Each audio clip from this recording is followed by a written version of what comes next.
Welcome to day one of our 5-day gas detection training series. And I have been working in refinery operation and safety, just like many of you. So, in this course, we will explore the gases we deal with every day, how to detect them, and how to stay safe.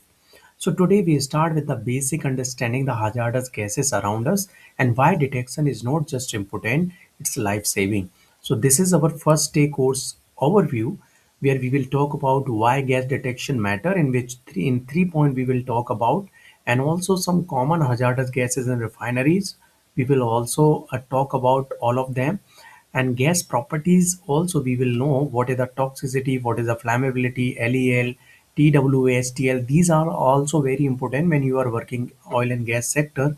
And also we will talk about some common sources of the gas leakage and some safety standards. So these five modules we will cover in this today video. So in our module first, why gas detection matters. So refineries are high risk environment. The presence of combustible and the toxic gases makes gas detection critical. Okay. For example, even 1% of a flammable gas in air can cause an explosion under the right conditions. That's why we monitor gases like hydrocarbon, hydrogen and H2S. Not all gases are explosive, some are silent killer also. So for hydrogen sulfide, even 10 ppm exposure can cause irritation and 100 ppm can lead to unconsciousness and higher level can be fatal within minutes. So gas detection also ensure we stay compliant with environmental and the safety laws like OSHA, EPA and some local pollution control and regulation are also applicable. It's not just about fines, it's about people. So why gas detection matters? Explosion risk can be prevented, toxic exposure can be reduced, also environmental regulation can be complied. So that's why gas detection is very important. So now this is our module 2 where we will talk about some common hazardous gases in refineries and what is the importance of these gases. So, friends, hydrocarbons are the base of refinery processes, but if leaked, they become explosive. Okay, most detector measure hydrocarbon gases using percent LEL, lower explosive limit. So, example, methane has an LEL 5%. If the air contains 2.5% methane, you are at 50% LEL. Okay, so this is hydrocarbon. Now, second is hydrogen sulfide. H2S smell like rotten eggs, but above 100 ppm you lose your sense of smell.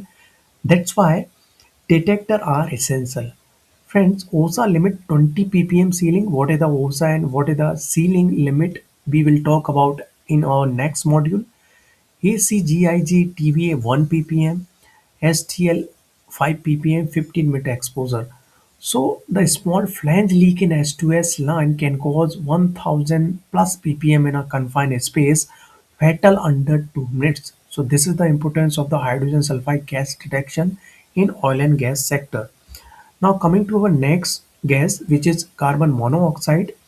Carbon monoxide is colorless and odorless, often formed from incomplete combustion, flare or engines. Okay, so OSA PL 50 ppm, ACGIH 25 ppm, then symptoms start at 100 ppm, headache and dizziness can occur. During a furnace startup, carbon monoxide can spike due to unburned hydrocarbon. Now the next gas is hydrogen. Friends, hydrogen is flammable but not toxic. The danger is explosion. So it's LEL 4%, UL 75%, very wide flammability range, which makes it dangerous. It also a light gas, so fixed detector must be mounted high near the ceiling. So this is also very important whenever we are installing any hydrogen detectors. Okay, our next gas is ammonia and oxygen. Ammonia is used in treating sour water as a refrigerant in some unit. It's a corrosive and toxic. Eye and lung damage about 20 ppm. Okay. Now coming to the oxygen, normal oxygen should be in an atmosphere 20.9%, below 19.5% OSA. Consider oxygen deficiency. Above 23.5% risk of fire and explosion. So oxygen detector in confined space entry checks. If you are going in confined space, then oxygen always check it is available or not available or should be in a limit. Okay. Now our next module is gas properties overview, which is very very important if you are working in oil and gas sector. So first is toxicity versus flammability. Friends always ask, is the gas flammable, toxic or both?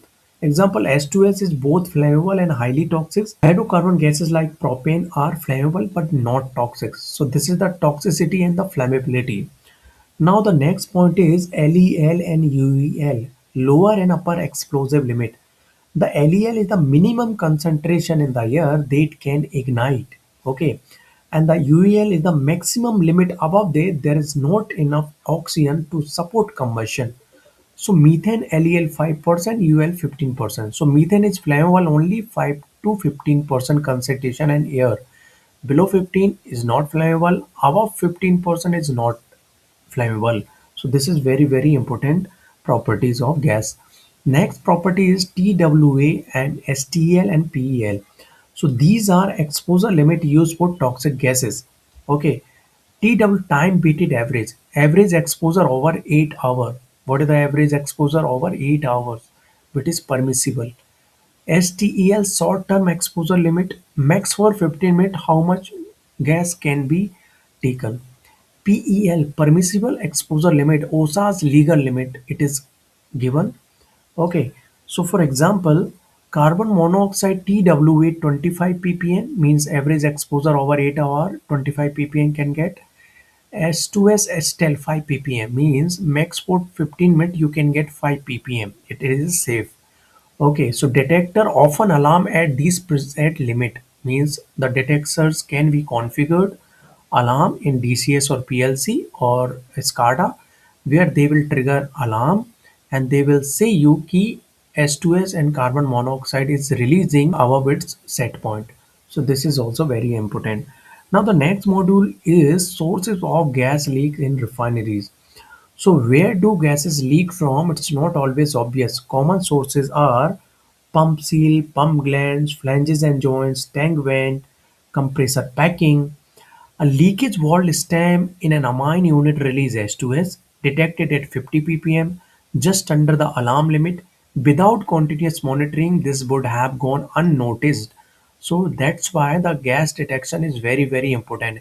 If leakage is happening from any of this equipment, the gas detector can measure and it can give alarm to the operator so that he can take corrective action for removing or for eliminating this leak.